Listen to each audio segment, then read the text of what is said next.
तो फ्रेंड, आज से हम लोग इंजीनियरिंग केमिस्ट्री के यूनिट नंबर सेकंड को स्टार्ट करने वाले हैं, जिसका नाम है boiler problem and softening methods.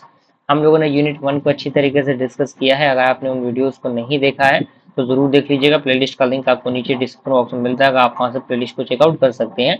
आइए वीडियो को स्टार्ट करते हैं। तो इस यूनिट के अंदर आपको इतने टॉपिक पढ़ने हैं, जिसमें आपका problem, boiler problem and softening method है, जिसमें बॉयलर ट्रबल्स, जिसमें sludge and scale formation, priming, foaming, boiler corrosion, caustic embrittlement. उसके बाद सॉफ्टनिंग मेथड हमें पढ़ना है, जिसमें लाइम सोडा प्रोसेस होगा, जियोलाइट प्रोसेस होगा, आयन एक्सचेंज प्रोसेस होगा, और उससे जो रिलेटेड न्यूमेरिकल्स होंगे। इतने चीजों को हमें यूनिट नंबर सेकंड के अंदर पढ़ना है। तो आज हम लोग फिलहाल पहले टॉपिक को डिस्कस करते हैं, जो कि आपका इंट्रोडक्शन टू बॉयलर ट्रबल्स, यानी बॉयलर ट्रबल्स क्या होते हैं, इनके सारे पॉइंट ऑफ व्यू को हम डिस्कस करते हैं। क्लियर? तो सबसे पहला पॉइंट है इंट्रोडक्शन टू बॉयलर ट्रबल्स। आपको अच्छी तरीके से पॉइंट देके सारी चीजों को स्ट्रक्चर्ड वे में लिखनी है, और काफी सिंपल लैंग्वेज दिखा गया है, कोई दिक्कत परेशानी आपको इस लैंग्वेज में नहीं होगी। बॉयलर क्या होता है? पॉइंट कह रहा है कि boiler is a closed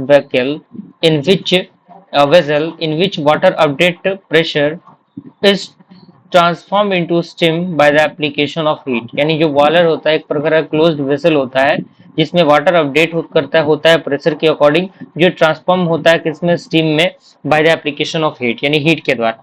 okay, यानी उसके अंदर हीट जनरेट होगा, और काफी अधिक मात्रा में उसके अंदर प्रेशर जनरेट होगा। अब दूसरा पॉइंट कह रहा है कि स्टीम यूटिलाइजेशन एक टर्म है। तो steam is generated for the following plant users, यानी स्टीम किसके लिए जनरेट होता है? फॉलोइंग प्लांट यूजर्स के लिए जनरेट होता है, जैसे कि आपका turbine drive for the electric generating equipment, blower and pumps. यानी मान लिया अगर टरबाइन को घुमाना है इलेक्ट्रिकली, तो उसके अकॉर्डिंग स्टीम की जरूरत पड़ती है। वहां पे कह सकते हैं कि ब्लोअर है या फिर कोई पंप है, उसके लिए भी।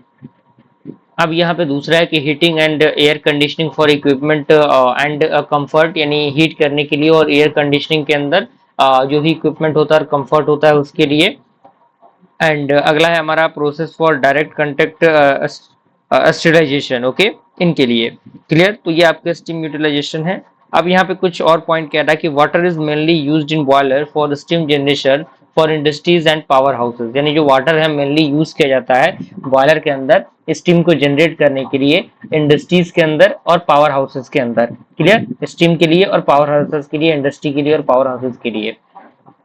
यानी कहने का मतलब क्या है कि जब हम पानी का यूज करेंगे किसी भी बॉयलर के अंदर, तो वहां पे क्या होंगे, स्टीम जनरेट होंगे, और उस स्टीम को हम इंडस्ट्री के अंदर यूज कर सकते हैं या फिर पावर हाउस के अंदर यूज कर सकते हैं। ओके, अगला पॉइंट कह रहा है कि boiler requires high quality of water for their efficient operation. यानी जो बॉयलर है उसको हाई क्वालिटी ऑफ वाटर की जरूरत पड़ती है उनके एफिशिएंट ऑपरेशन को परफॉर्म करने के लिए, क्योंकि क्वालिटी वाटर काफी ज्यादा होना चाहिए।